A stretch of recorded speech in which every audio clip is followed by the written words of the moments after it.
Everybody can be a professional improviser.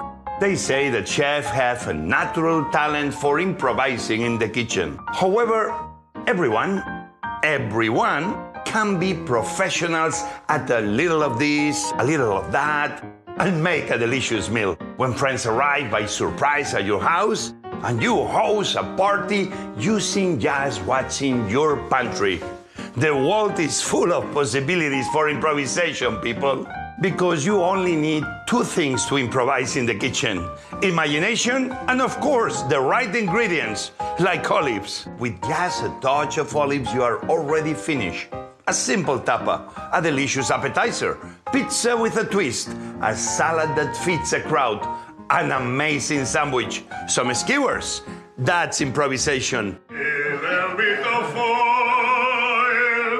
Today, stuffed. Tomorrow, seasoned, buenísimas. And the day after, up to you. Did you know that olives have more than 90 different preparations? Get inspired and improvise. There are no limits. Just try it. You'll see.